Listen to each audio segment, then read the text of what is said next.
Hello guys, welcome to மொக்கட்டாக்கேஸ். நான் உங்கள் ஹோஸ்ட். இன்றைக்கி நம்ம பார்க்க போகிற வீடியோ என்னென்னு பார்த்தீங்கன்னா, சச்சின் மூவி ரீரிலீஸ் பண்ணியிருக்காங்க. சில பேர் இப்போ பார்த்துருப்பீங்க, சில பேர் 20 years முன்னாடியே பார்த்துருப்பீங்க. அதை பற்றின என்னோட தாட்ஸ், என்னோட வியூஸ், என்னோட ஒப்பீனியன் சொல்கிறத விட என்னோட தியேட்ரிக்கல் எக்ஸ்பீரியன்ஸ் எப்படி இருந்துச்சு அப்படிங்கிறத பற்றி இந்த வீடியோவில் சொல்ல போகிறேன். பிகாஸ் நான் ஒன்றும் பெரிய மூவி எக்ஸ்பர்ட்லாம் கிடையாது. ஜஸ்ட் நான் பார்த்து என்ஜாய் பண்ணதை பற்றி உங்கள்கிட்ட டிஸ்கஸ் பண்ண வந்திருக்கேன். இந்த சச்சின் படம் ரிலீஸ் ஆகும்போது பார்த்தீங்கன்னா நான் first standard, summer vacation. So என்னால் அந்த டைமில் தியேட்டரில் போய் வாட்ச் பண்ண முடியல. பட் இப்போ நான் 20 yearsக்கு அப்புறம் ரீரிலீஸ் பண்ணியிருக்காங்க. நான் போய் தியேட்டரில் பார்த்து ஒரு அமேசிங்கான எக்ஸ்பீரியன்ஸ் எனக்கு கொடுத்துச்சு. பல டைம் டிவியில் பார்த்துருக்கேன், என் லேப்டாப்பில் கூட இந்த படத்தை நான் ஹெச்டியில் வச்சுருக்கேன். பட் என்ன இருந்தாலும் தியேட்டரில் பார்க்கும்போது ஒரு புது எக்ஸ்பீரியன்ஸாக இருந்துச்சு. இந்த படத்தில் பார்த்தீங்கன்னா எல்லாமே ஒரு பர்ஃபெக்டான லெவலில் இருக்கும். நல்ல ஸ்டோரி, நல்ல screen play, comedy, music, plus நம்ம தளபதி ஜெனிலியாவோட காம்பினேஷன் பர்ஃபெக்டாக ஒர்க் அவுட் ஆகிருக்கும்.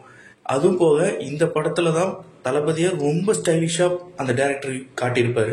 இப்போ நியூவாக ரிலீஸ் ஆகிற ஒரு படத்தை நீங்கள் தியேட்டரில் பார்க்குறீங்கன்னா அடுத்து என்ன நடக்க போகுதுங்கிற ஒரு எக்ஸ்பெக்டேஷனோட பார்ப்பீங்க. பட் ஆல்ரெடி ஒரு பார்த்த படம், அதை நிறையா வாட்டி ரீவாட்ச் பண்ணியிருக்கோம். ஏன்னா அதுக்கு ரீவாச்சிங் எபிலிட்டி அதிகமாக இருக்குது. அந்த படத்தை நீங்கள் தியேட்டரில் பார்க்கும்போது ஒரு புதுவிதமான எக்ஸ்பீரியன்ஸ் கிடைக்கும். தளபதி இப்போ இருக்கிற லெவலுக்கு பார்த்தீங்கன்னா இந்த மாதிரி ஒரு படத்தை இப்போ கொடுக்க முடியாது. 20 years பிஃபோர்லேயே அவ்வளோ க்யூட்டாக இந்த படத்தில் பண்ணியிருப்பாரு. படத்தில் ஒரு சில லாஜிக் மிஸ்டேக்ஸ் தான் இருக்கும். பட் படத்தோட போக்கில் பார்க்கும்போது அது உங்களுக்கு பெருசாக எதுவும் தெரியாது. ஏன்னா படம் ஃபுல்லாக உங்களுக்கு எங்கேஜிங்காக போய்கிட்டே தான் இருக்கும். ஸோ 20 years பிஃபோர் இதை தியேட்டரில் போய் பார்க்க முடியாதவங்க இப்போ மறக்காமல் போய் தியேட்டரில் பார்த்து என்ஜாய் பண்ணுங்கள். இது மாதிரி இன்ட்ரெஸ்டிங்கான நிறைய வீடியோஸ் பார்க்கணுன்னா மொக்கட்டாக்கி சேனலை மறக்காமல் சப்ஸ்கிரைப் பண்ணிக்கோங்க. தேங்க்ஸ் ஃபார் வாட்சிங் கைஸ். Bye bye.